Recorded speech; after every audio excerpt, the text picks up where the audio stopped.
Comenzamos nuevamente con la sesión de la tarde, donde vamos a ver el texto de opinión que voy a tratar de presentarles de una forma breve. Tras la audiencia pública de esta mañana, el hearing que ha sido extenso y creo que intenso, donde la coincidencia entre muchos de los intervinientes nos hace pensar que hay algunas cuestiones que ya se pueden extrapolar como posibles conclusiones de lo que se ha dicho esta mañana. Yo quería presentaros, bueno, los datos, se ha hablado esta mañana desde varios ámbitos, pero la realidad es que la OIT estima que la descarbonización de la economía va a implicar la pérdida de 6 millones de empleos, aunque se van a multiplicar por 4 los creados, pasando de 11 a 43 millones en 2030 para los países de la IRENA. En el escenario de emisiones netas cero para 2050, 16 millones de trabajadores está previsto que cambien sus roles relacionados con la energía limpia. Además, la situación es la misma al otro lado del charco, en Estados Unidos, porque mientras el empleo energético creció un 4%, las energías limpias, todo el empleo relacionado con energías limpias, el empleo en general solo creció el 2,8%. Tenemos otra cuestión importante también, que es que el empleo en energías renovables cuenta con un 32% de mujeres, siendo más alta que en otras partes del sector energético. Es decir, hay situaciones del sector energético donde la representación de las mujeres todavía incluso es más baja. En el sector eólico, por ejemplo, solo llega al 21%, lo cual pone de evidencia la necesidad de actuar, puesto que este ámbito sigue alimentando los estereotipos de género. Por lo tanto, la legislación que se produzca a este respecto tiene que enfatizar en objetivos de igualdad. Las políticas de transición tienen que estar diseñadas y orientadas por pactos de concertación social entre autoridades de todos los niveles e interlocutores sociales, a fin de que supongan una transición inclusiva para las personas trabajadoras, para las personas consumidoras y para la ciudadanía en general. Creo que esto ha sido una de las cosas que se ha repetido más esta mañana, haciendo referencia incluso a que el diálogo social se había debilitado en los últimos años y que era necesario absolutamente un refuerzo de ese y que formara parte del núcleo decisorio de las políticas que se van a adoptar en esta materia. Hasta ahora, la experiencia de casos son unos exitosos y otros fallidos, muestran que las conclusiones sobre el diálogo social y la negociación colectiva en el contexto de la transición energética a nivel de políticas macro no son para nada positiva. La participación de los interlocutores sociales en la elaboración de las políticas relacionadas con la doble transición se considera insuficiente a todos los niveles. Y esto se deriva, hemos identificado en la opinión, de dos desafíos principales a los que se enfrentan los interlocutores sociales. Para comenzar, marcos institucionales poco solidarios, incluida la falta de obligaciones legales, donde el diálogo social, como sabéis, se presenta como algo potestativo, pero no obligatorio, a nivel de la Unión Europea, por supuesto, pero también a nivel nacional. Y es necesario involucrar el diálogo social en la configuración de los derechos sociales y laborales ligados a la transición energética justa. De otro lado, también el reto al que se enfrentan las representaciones sindicales son la capacidad insuficiente de estos interlocutores sociales para participar adecuadamente en los debates sobre el futuro del trabajo en la transición energética, formulando prioridades y cumpliendo eficazmente su agenda.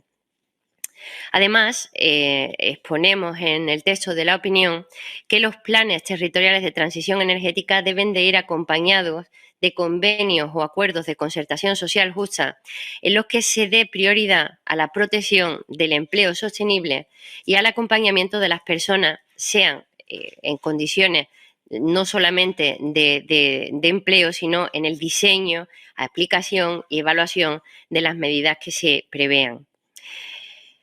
De otra parte, es que hay un problema ligado al empleo que es inherente a la cualificación, porque el 45% de los trabajadores de la energía del mundo están en ocupaciones altamente cualificadas, en comparación con el 25% que están en ocupaciones muy cualificadas en la economía general.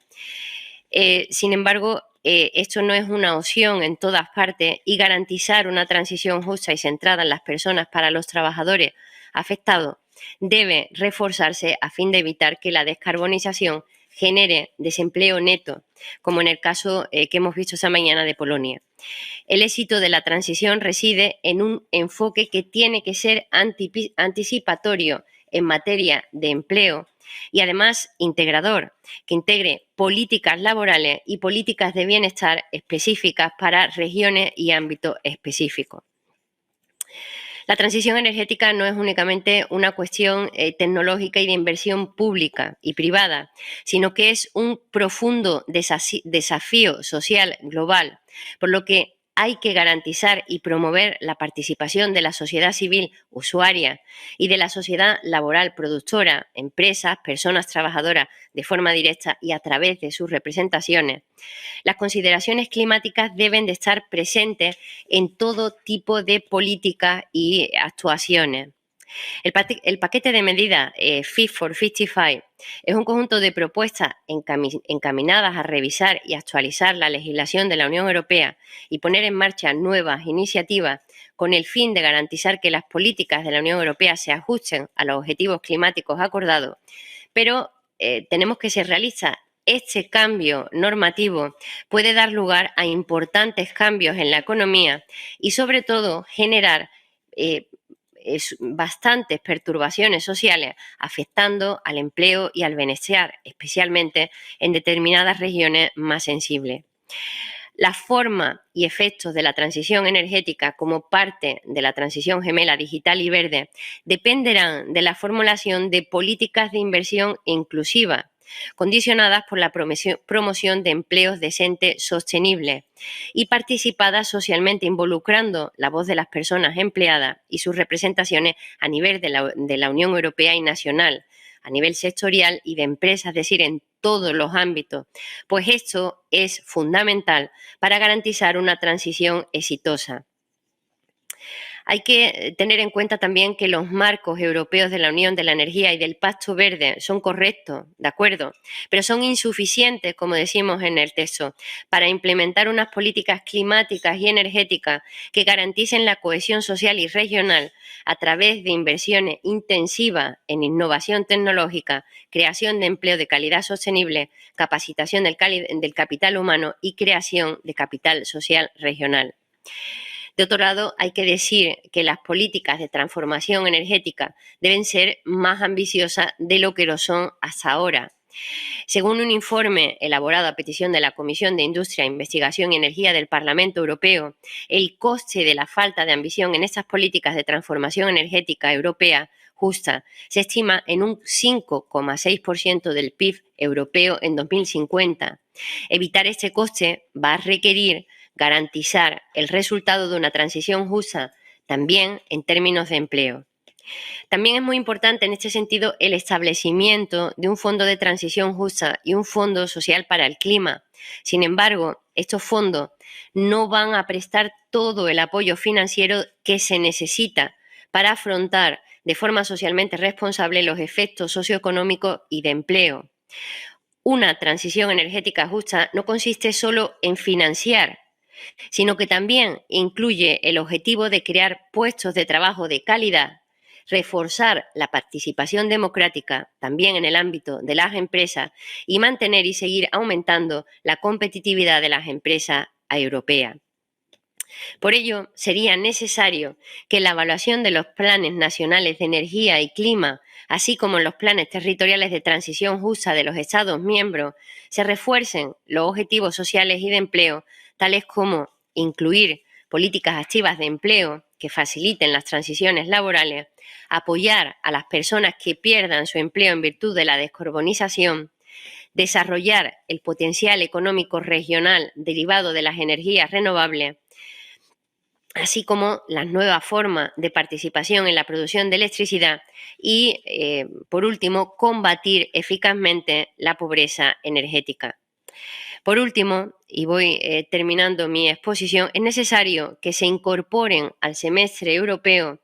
nuevos y mejores indicadores sociales, económicos y medioambientales que sean mesurables y complementarios para supervisar y efectuar un seguimiento de todos los principios del Pilar Europeo de Derechos Sociales y de los Objetivos de Desarrollo Sostenible, con especial énfasis en el balance final de los empleos de calidad sostenible creados. Además, la Comisión Europea debe introducir reformas en su legislación de clima, incluyendo el concepto de desafíos de la transición ecológica en la normativa laboral, como ya ha hecho el Estado francés, y es un